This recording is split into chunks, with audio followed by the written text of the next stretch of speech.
An interesting NFT game that we have yet to cover in detail is Townstar. Think about games like Harvest Moon, Stardew Valley, and any other farming simulation games. As a matter of fact, it is like SimCity, although you're just handling a small town that can get bigger and bigger later on. Townstar is probably not an NFT game you would want to play if you want to make money right away. This game requires time, commitment, and some strategy. Speaking of strategy though, this is where the Game Mag comes in to help you get started. This is our Townstar Beginner's Guide to help you get into this game and get your town rolling. Number 1. Get the Gala Gold Membership.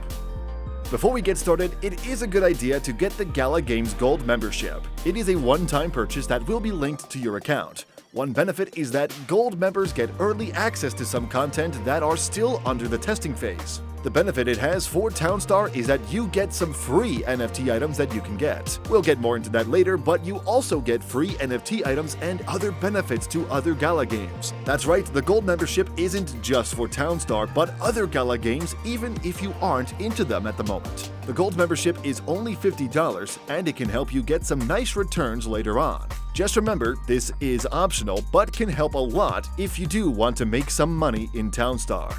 Number 2. How to make money. Let's get into the main concern right away, which is how you can make money in Townstar. The game has an in-game currency that you can earn when you harvest crops and sell them. Don't forget about the other items that you can craft, harvest, and sell. The in-game currency can be used to buy other things in the game, but it isn't the one that will give you real money. The one you're looking for would be in the town coin, which has the real monetary value. Getting town coins can be done in more ways than one. The first way is to do daily challenges where you get rewarded with a specific number of town coins. If you fail the daily challenge, you won't lose anything, but you gained nothing, so try to do them since they are free. Number 3. NFT items and rentals. Doing the daily challenges is good, but if you really want to make a good amount of town coins, you got to invest in some NFTs.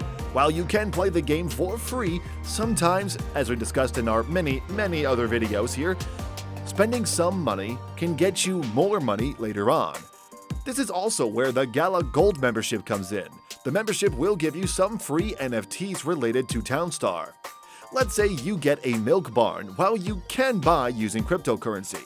That milk barn can reward you with a number of town coins a day. Depending on the NFT item, you can get those that will reward you up to 100 coins a day or more. Just remember, the more town coins an item gives you, the more expensive it is to buy in the marketplace.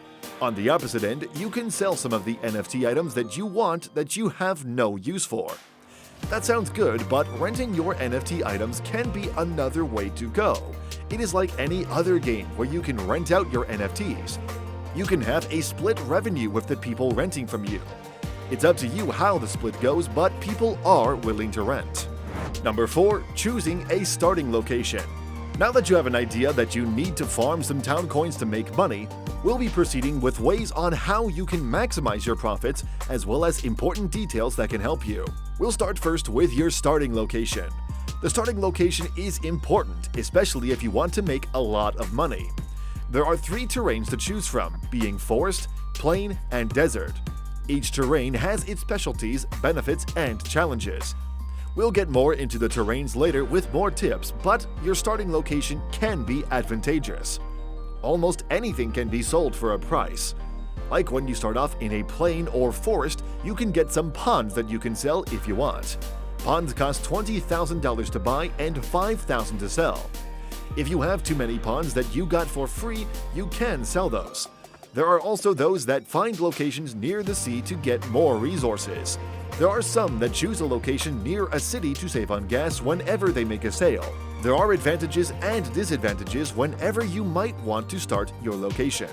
Number 5. Maybe destroy your town and restart. If you feel that your initial location is bad, then you can destroy your town like your destructive heart truly wants, find another location, and start again. Now, if you think that's a bad idea, it actually isn't. It all depends on your situation, but sometimes a good restart is ideal. Before you destroy your town, you can give your resources to some of the friends that you might have online.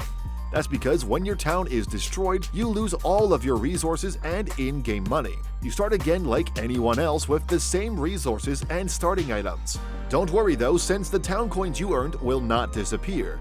You just have to invest more time when you start again. Number 6. Check on your workers. The workers get paid to harvest your resources. Always check on them if they are doing anything or not. The painful part here is that even if your workers aren't doing anything, they will still get paid. That's money coming out of your own pocket. It wouldn't take that long anyways, since all you have to do is just log in, check on them, and get out. Number 7. Forest terrain tips. The forest terrain is considered to be the easiest terrain in the game. There are a lot of resources that you can sell right away early on. We mentioned ponds earlier. If you get a good forest location, you can find around 5 ponds that you can sell. You don't even have to sell all of them right away and save 1 or 2, since you can also use the ponds for other resources later on.